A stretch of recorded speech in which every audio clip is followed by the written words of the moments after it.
What is up, guys? Welcome on back to TK's Garage. And in today's video, I'm going to tell you the top 5 auto groups. None of them are going to surprise you for the sale of the most used cars so far this year. Now, number 1 on the list has moved up 3 positions since the last time that this data was released, and that is Lithia Motors. They are, I believe, the largest auto group at this point in America, and they moved up 3 spots, which doesn't surprise me because I can tell you this: the Chrysler, Dodge, Jeep, Ram dealerships that they do have,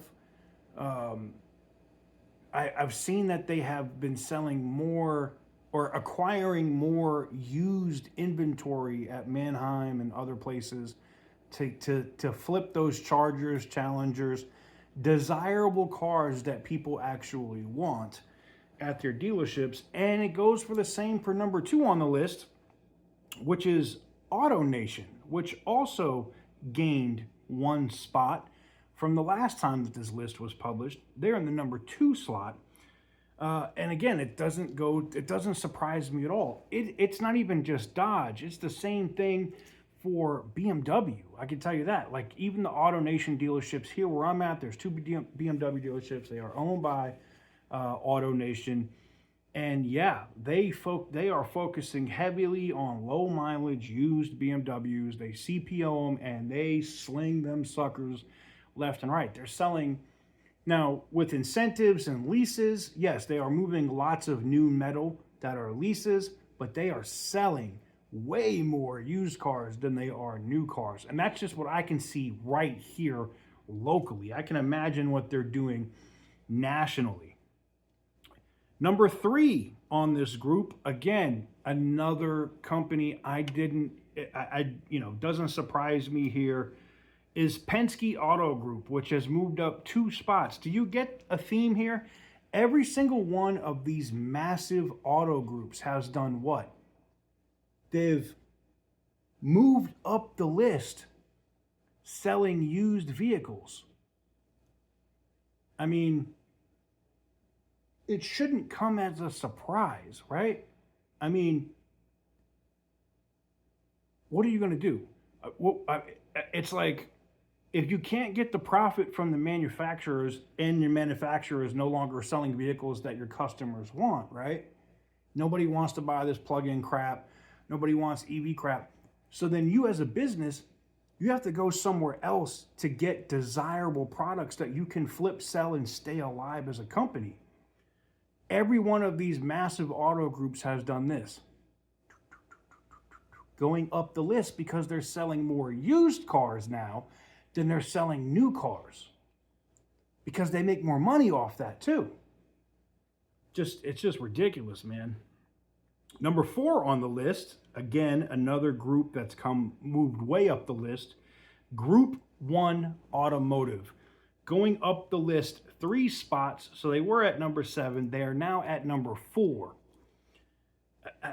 And the final one on the list that has come up, they've come up 1 spot, is Sonic Automotive, moving up 1 spot to number 5 from number 6.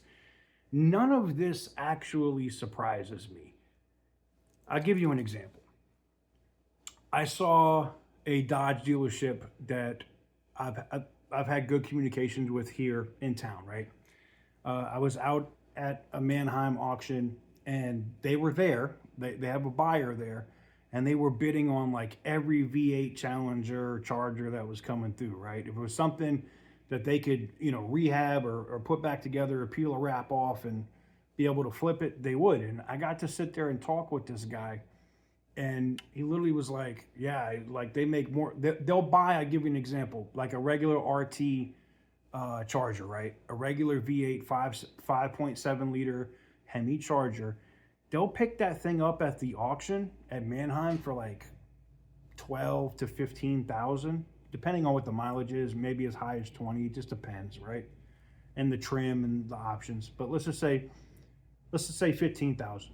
They then take that car, bring it to the dealership, give it a Mickey Mouse ass detail, clean it up, maybe put some fresh tires on it, Maybe the wheels on them sucked. They throw some wheels and tires on it so it looks good. Do some regular maintenance or something to it, clean it out so that it looks like a nice vehicle, paint correction, whatever, something that doesn't cost a dealership a ton of money. And now that vehicle's for sale at $33,000 on their lot. And I know this because one of the vehicles that were being bid on that day when I was out there at the auction are now for sale on their website with a $19,000 from what I know they paid for it to what they're selling it for profit. And that's before dock fee and any of the other Mickey Mouse nitrogen in the tires, whatever protection packages they're going to sell you. So the realization for profit off of one of those used vehicles is way higher than if they try to sell a vehicle at sticker or shit, even below sticker. And their floor plan cost is also way less because, and I'll explain why. That vehicle at a lower price than what you could buy one new, right? They're able to do a couple different things that they make more money on. They're going to play with the interest rate. So if they get a bank that's going to buy that note for that car at say 9%, 9.9%, they're going to sell it to you, the consumer, at 11 or 12.9 because the market sucks right now for interest, even if you have good credit. But mostly it's like kids or whatever, maybe second car, maybe they have okay credit. They're paying 12% to as high as 18% on these vehicles, all right? But let's just say it's a good credit customer. They're paying 12%. That's the best they can do on it.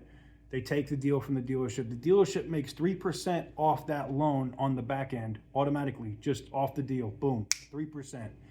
And they make all the money, all the profit from the vehicle, from what they sold it for, from what they bought it from at the auction, minus tires, wheels, refurbishing of the vehicle. Let's say that cost them $2,000. They still have a realized profit of over 18 to 20,000 on that car. It's ridiculous, and it's why the dealers are focusing more on these used vehicles than new. And it's the same thing. It's not just Dodge. I told you, BMW is doing the same thing. Same thing. You guys know I bought a couple of vehicles here recently from the 530 plug-in. Oh my God, TK has a plug-in vehicle. 530E plug-in and the couple of 2 Series. CPO cars that they either got in trade or got at the auction or are lease returns. They are moving used cars like this over new cars, and that's not going to change. With the amount of repos in the market right now, all that stuff that's about to come through the auction, there's going to be a lot of used cars. There's going to be a lot of good deals if you have decent credit and can just wait. There's going to be a lot of good deals. I'm not the only one that says it. You know, you can go check out Lucky Lopez's channel. He's another Vegas native here. I can tell you the same thing, man. He goes way more into depth than I do. Today, I just wanted to talk about these top 5 auto groups that have moved up. These are major nationwide auto groups that are focusing more on used cars than they are new, and you can see it in the numbers and where they've gone to. And that's going to be a problem for a couple of other companies, namely Carvana and CarMax, because as these major auto groups are snapping up the inventory, CarMax is already over leveraged. They have a ton of inventory they can't sell as it is. But you're going to see CarMax probably go way more subprime. Same thing with Carvana, whether you have like 28% interest rate loans and crap on their vehicles because they can't sell to anybody else. Just interesting. Let me know what you guys think in the comment section down below. Give this video a big thumbs up if you like what I do. Hit the subscribe button if you haven't already. And as always, stay petty, my friends.